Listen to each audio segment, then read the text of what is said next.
Hello students, मैं हूं चंद्र प्रकाश Saini, English lecturer, राजकीय उच्च माध्यमिक विद्यालय अरनोदा, पंचायत समिति निम्बाहेड़ा, जिला चित्तौड़गढ़ से। आज हम पढ़ने वाले हैं क्लास 12 सब्जेक्ट इंग्लिश की पोइम द नोबल नेचर को। इस कविता के लेखक हैं बेन जॉनसन, जिनका जन्म हुआ था 1573 ईस्वी में और जिनकी मृत्यु हो गई थी 1637 ईस्वी में। बेन जॉनसन की यह कविता है द नोबल नेचर, जिसके बारे में आज हम यहाँ पढ़ने वाले हैं।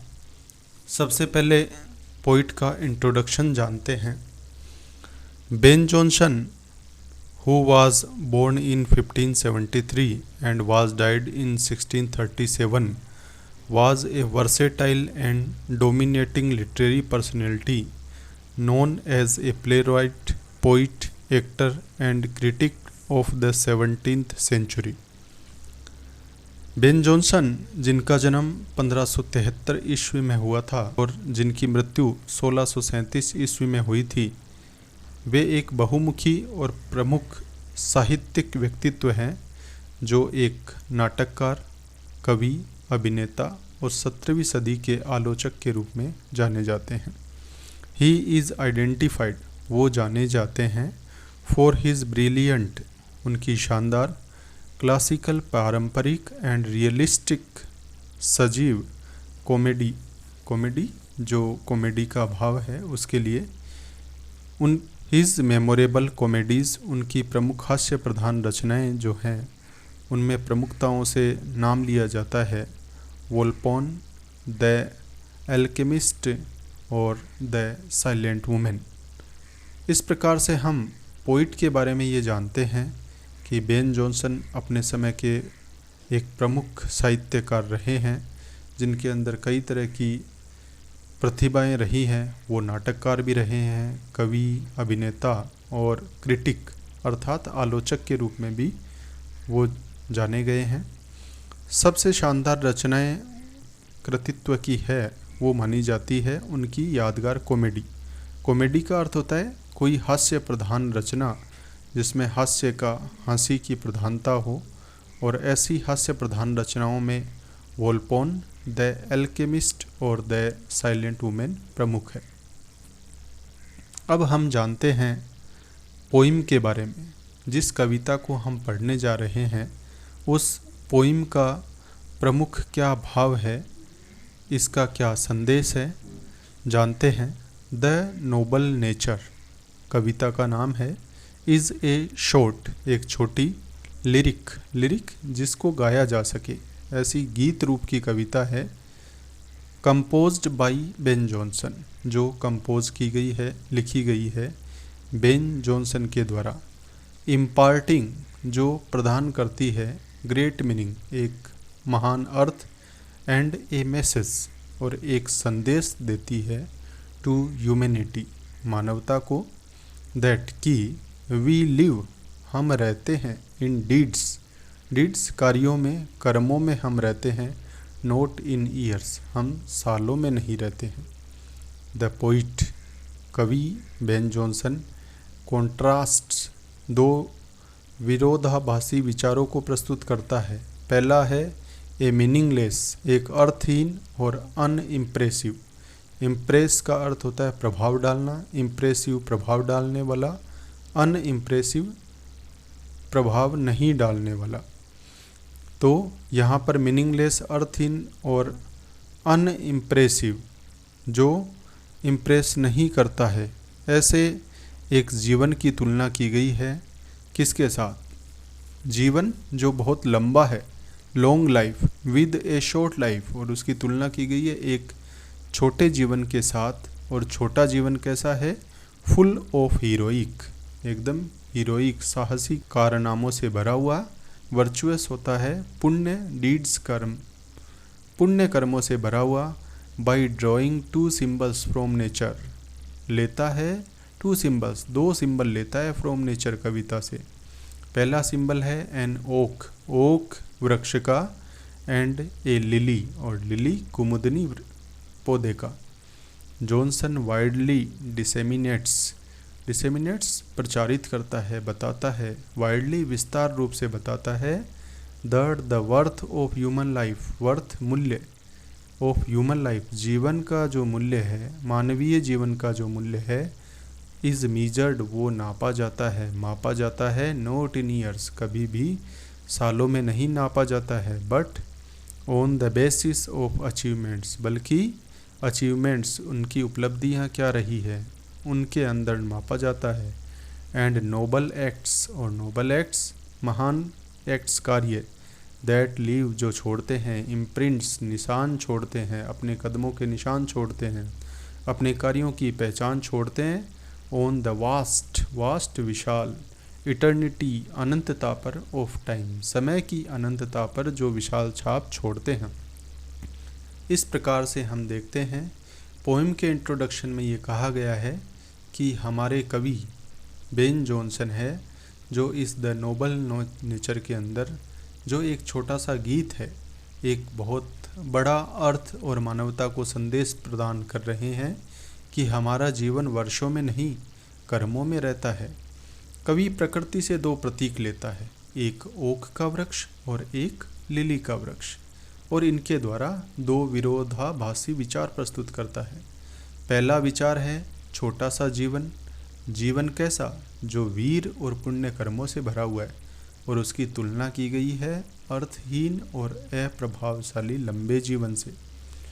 जॉनसन हमें यह बताता है कि मानव जीवन का मूल्य केवल वर्षों में व्यतीत करना नहीं है, बल्कि उपलब्धियों और महान कृत्यों के आधार पर नापा जाता है, जो समय के ऊपर अपनी अनंत छाप छोड़ता है। अब हम इस कविता में आए हुए कठिन शब्दों के अर्थ देख लेते हैं। इंग्लिश मीनिंग, बल्क नाउन है, इंग्लिश में अर्थ है लार्ज इन क्वांटिटी, हिंदी में अर्थ है बल्क बड़ी मात्रा में। जैसे आपके सामने खूब सारी पुस्तकें दिखाई गई है, यह है बड़ी मात्रा में, तो बल्क का अर्थ है लार्ज इन क्वांटिटी। अगला मीनिंग देखते हैं। इंग्लिश मीनिंग बार्ड, एडजेक्टिव है बार्ड, आपके सामने दिखाई दे रही है, एक व्यक्ति की तस्वीर दिखाई दे रही है जिसके सर पर बाल नहीं है। बार्ड का अर्थ होता है बिना बालों के, लेकिन यहाँ पर बिना बालों वाला अर्थ नहीं है। इस कविता में बार्ड का अर्थ है विदाउट लीव्स, बिना किसी पत्तियों के, हिंदी अर्थ पत्तियों से रहित। जैसे आपको एक इमेज दिखाई दे रही है जिसमें पत्तियों से रहित एक वृक्ष दिखाया गया है, तो यहाँ पर हम बार्ड का अर्थ जानेंगे पत्तियों से रहित। अगला इंग्लिश मीनिंग, सीयर एडजेक्टिव है, शीयर का अर्थ होता है विदर्ड, हिंदी अर्थ होता है मुरझाया हुआ। जैसे कि आपको दो फूल दिखाई दे रहे हैं, पीले कलर का फूल है एकदम मुरझा गया है, वैसे ही गुलाब का लाल फूल भी एकदम मुरझाया हुआ है। अगला मीनिंग देखते हैं ग्लोसरी में, प्रपोर्शन, यहाँ पर यह एक नाउन है जिसका इंग्लिश मीनिंग होता है रेशियो, हिंदी अर्थ होता है अनुपात। सामने एक गोलाकार आकृति दिखाई गई है जिसमें से एक आकृति को अलग कर दिया गया है और एक आकृति वृत्त में समाहित है, दूसरी आकृति पहले वाली आकृति का एक अनुपात है। तो प्रपोर्शन का अर्थ जानेंगे रेशियो, अनुपात। अगला इंग्लिश मीनिंग देखते हैं, मीजर, यहाँ पर नाउन है, इंग्लिश में अर्थ होता है स्पान, पीरियड, हिंदी अर्थ मीजर, अवधि, अवधि समय। अब हम पोइम शुरू करते हैं जिस पोइम का नाम है नोबल नेचर। इस पोइम द नोबल नेचर में आपको सामने एक फ़ोटो दिखाई दे रही है, एक पेड़ आपके सामने है। इस पेड़ को आप जानते होंगे, पहचानते होंगे, यह ओक का वृक्ष है। इसकी कई विशेषताएं आपके दिमाग में घूमने लग गई होगी।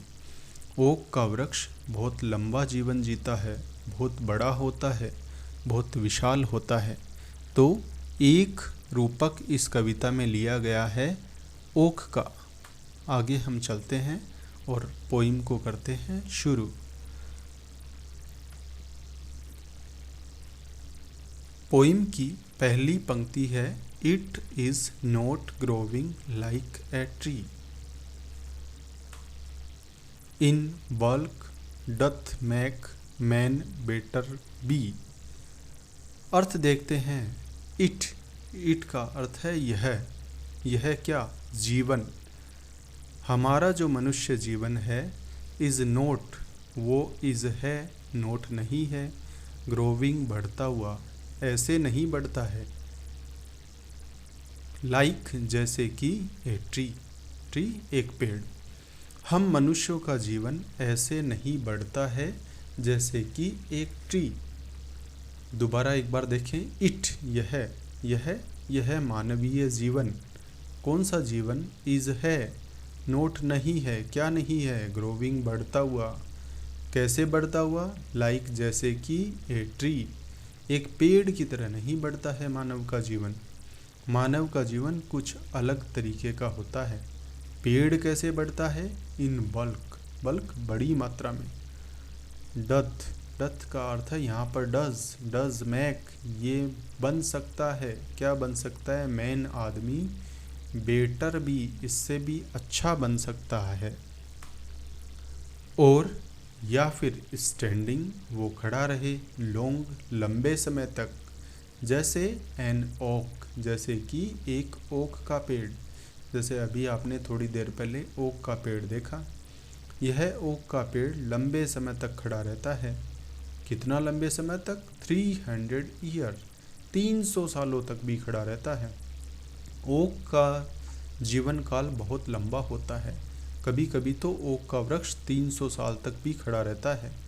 तो क्या हम मानव जीवन ऐसा बना सकते हैं कि मानव जीवन बहुत लंबा हो, जैसे कि ओक का जीवन जो 300 साल तक लंबा रहता है? और टू फॉल, और जब ये 300 साल के बाद गिरता है, ख़त्म होता है, तो टू फॉल, ये गिर जाता है। ए लोग होता है लट्ठा। जैसे आपको सामने एक फ़ोटो दिखाई गई है। अंतिम समय में जब पेड़ गिरता है तो उसका तना एक लट्ठे के रूप में गिर जाता है। एट लास्ट में ड्राई मानी सूखा, बार्ड पत्तियों से रहित, एंड शीयर मुरझाया हुआ। इन 4 पंक्तियों में हम देखें तो दोबारा हम बात करते हैं कि मानव जीवन है वो it is not growing like a tree, वो एक ट्री की तरह नहीं बढ़ता है। इन बल्क बड़ी मात्रा में बढ़ता है, जैसे ट्री बड़ी मात्रा में बढ़ता है। Does make man better B, आदमी का जीवन इससे भी बेहतर हो सकता है। कैसे हो सकता है? और स्टैंडिंग, या फिर स्टैंडिंग, वो खड़ा रहे, लॉन्ग लंबे समय तक, जैसे कि एन ओक खड़ा रहता है। 300 ईयर्स, 300 साल तक लंबा। और 300 साल लंबा पेड़ का जीवन जब लास्ट के अंदर ख़त्म होता है तो फाल गिर जाता है। किस रूप में गिर जाता है? ये लोग एक लट्ठे के रूप में। एट लास्ट, अंत में, जो ड्राई सूखा रहता है, बार्ड पत्तियों से रहित रहता है, एंड सीयर मुरझाया हुआ रहता है। इस प्रकार से शुरू की 4 पंक्तियों में हम देखते हैं कि आदमी के जीवन की तुलना की गई है एक ओक के वृक्ष से, जिसके अंदर ओक वृक्ष लास्ट में 300 साल के जीवन के बाद सूखा, पत्तियों से रहित और मुरझाया हुआ गिर जाता है। Poem the Nobel nature Ben Jonson के द्वारा लिखी गई है। इसकी अगली पंक्तियां देखते हैं। इससे पहले आपके सामने एक फ़ोटो है। इस फोटो में दिखाया गया है एक छोटा सा वृक्ष जिसका नाम है लिली। ये एक फूल पत्तियों का वृक्ष है, पौधा है छोटा सा। इस बहुत ही लुभावनी पिक्चर, इस सुंदर पिक्चर के माध्यम से आप देख रहे हैं लिली कैसे मन को आकर्षित करता है। यह पौधा आप जो सामने देख रहे हैं एक छोटा सा पुष्प है, लिली का पुष्प। हिंदी में इसे कहते हैं कुमुदनी का पुष्प। बेन जॉनसन अब हमें कुमुदनी के पुष्प के बारे में बताते हैं। A lily of a day, lily जो कुमुदनी का पौधा होता है, यह एक दिन के अंदर पैदा होता है, प्रोग्रेस करता है, पूर्णता को पा लेता है। वो इज फेरर, वो अधिक अच्छा है, अधिक बेहतर है, अधिक सुंदर है, फार ज़्यादा, वो अधिक ज़्यादा सुंदर है। इन में मई, यहाँ हम मई को बसंत रूप में ले सकते हैं कि वसंत की ऋतु में खिलने वाला कुमुदनी का पौधा जो एक दिन के अंदर ही अपनी पूरी उन्नति को प्राप्त करता है। आल्दो, यद्यपि, इट फॉल, ये गिर जाता है, एंड डाई, और मर जाता है, ख़त्म हो जाता है, दैट नाइट, उसी रात को ख़त्म हो जाता है जिस दिन के अंदर यह पौधा अपनी पूर्णता को प्राप्त करता है। इट वॉज द प्लांट, यह वो पौधा है, एंड फ्लोवर ऑफ लाइट, ये वो पौधा है और वो फ्लोवर है जो प्रकाशमान है, जो बहुत अधिक सुंदर है। यह प्रसन्नता देने वाला है, लोगों के मन को बहुत अधिक प्रसन्न कर देता है, क्योंकि जिस प्रकार का यह प्रकाश और सुंदरता लोगों के मन में प्रदान करता है, उससे एक दिन का इसका जीवन बहुत अधिक बेहतर होता है।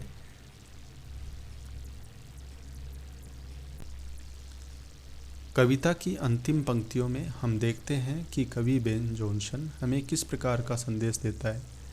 कवि बेन जॉनसन कहता है, इन स्मॉल प्रपोर्शन, स्मॉल छोटे छोटे प्रपोर्शन, अनुपातों में, भागों में, समय में, वी जस्ट ब्यूटीज सी, हम सुंदरता देखते हैं, जीवन का उत्कर्ष देखते हैं, एंड इन शॉर्ट मेजर्स, और छोटे छोटे पैमानों में, छोटी छोटी अवधि में, लाइफ में परफेक्ट भी, हमारा जीवन परफेक्ट हो सकता है, जैसे कि लिली का वृक्ष।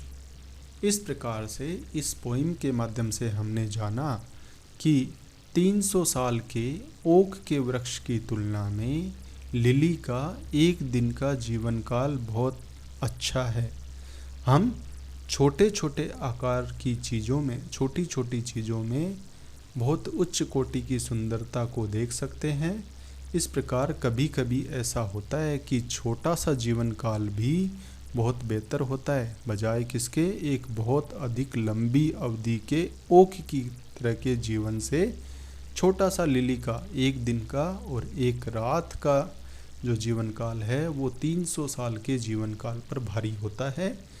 तो कवि बेन जॉनसन हमें ये कहता है कि छोटे छोटे अनुपातों में भी हम सुंदरता देख सकते हैं और छोटी छोटी अवधि में किसी एक व्यक्ति का जीवन काल परफेक्ट हो सकता है, जैसे कि लिली का जीवन काल।